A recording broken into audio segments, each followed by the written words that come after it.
Hey folks, my name is Cole and this is the 22nd video in the UP1 Final Exam Study Guide. And this is hopefully going to be a very short and quick video. And we're going to talk about the direction of rotational motion via the right-hand rule in this video. So we've done quite a bit with rotational motion up to this point. We've done rotational kinematics with values like angular velocity and angular acceleration. We've done moment of inertia to define like the mass aspect of rotational motion, and we've done torque for rotational motion and Newton's second law. And up to this point, I've been rather cavalier about like the direction of rotational motion. I've kind of just said like, don't worry about it. You don't have to split it up into its X and Y components, or just like physically looking at the diagram for like Newton's second law for rotation, like is this vector in the opposite direction as this vector? And the reason that I've done that is because the direction of rotational motion is not necessarily intuitive. So that's what we're going to talk about in this video. So I'm going to draw a clock. So clocks have spinning hands, right? They have some hour hand and some minute hand. And both of those hands are spinning clockwise around the clock. They're spinning around an axis. They have an angular velocity. They have an omega.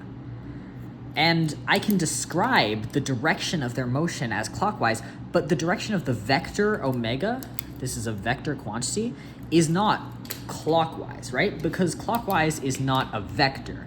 A vector is a straight line, a straight arrow.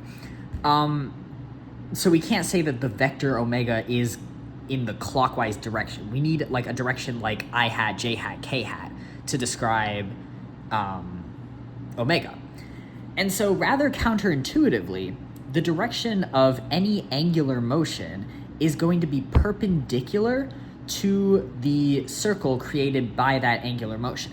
That is to say that if you have something circling along the plane of this paper, the direction of the angular motion is either going to be into the page like this or out of the page like that in the k-hat direction.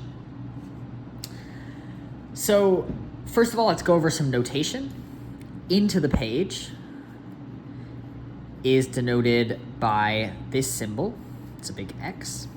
And out of the page is denoted by a circle with a dot in it. This is just a way to shorthand like into the page, out of the page, because you obviously can't draw an arrow pointing straight up or straight down, on a piece of paper. But it is kind of like an arrow. The way you can remember this is like, imagine that you're in like an archery competition. If you are looking at the archery board like this and the arrow is shot at it, you're going to be looking at the tail end of the arrow, the one with the feathers on it. And that's going to look like a little X because the feathers are in a cross on the end of the arrow. Whereas if you went to the other side of the target, you would see the tip of the arrow poking through the target, and you would see a little dot like this. So that's like the arrow is either going into the target or coming out of the target on the other end. So if that helps you remember it, a lot of people use that analogy. So now let's talk a bit about why the angular vector would possibly point like into or out of the page. Well, the way that I like to think about this is like with screws, actually, because it really doesn't make sense for us to define this vector in any like direction on the plane of the page, because the vector at any given point points in every direction on the plane of the page kind of possible, right? So it encompasses the entire possible array of vectors on the plane of the page. So it kind of makes sense that it has to be perpendicular somehow, because any one vector on the plane of the page would be incorrect. It's not always pointing that direction. So instead, what I like to think about is screws, right? We learn when we're very, very, very young that it's righty-tighty, lefty-loosey, right? So if you turn a screw in the plane of the paper, the screw is either going to go into the page or come out of the page, into the piece of wood or whatever you're screwing into. It's either going to go into the material or come out of the material, depending on if you're screwing it in or unscrewing it. And this is actually a really great analogy because it follows the right-hand rule. So we're going to go over the right-hand rule now, which is how to find the direction of angular motion. Let's start with this clock. This clock is rotating clockwise. So I'm going to take my right hand. It's very important. It's very important that it's your right hand. If it's not your right hand, it's not going to work. And what I'm going to do is I'm going to take my fingers and I'm going to pretend that my fingers have to follow the path of the circle being made by the circular motion and create a circle itself, right? So I'm going to place my hand right down on the paper and I'm going to try to curl my fingers so that they're going clockwise around this bend. And you'll notice I can't physically do it. My hand doesn't go like that. What does that mean? It means my vector is pointing currently in the wrong direction. What's my vector? It's my thumb. So my thumb is currently pointing out of the page. I need to flip it so that the thumb is pointing into the page.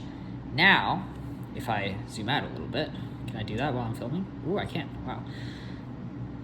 Now I can curl my fingers so that they're going in the direction, the correct direction of motion. They're curling clockwise like that. So what that means is that this vector points into the page. Omega is into the page. Okay?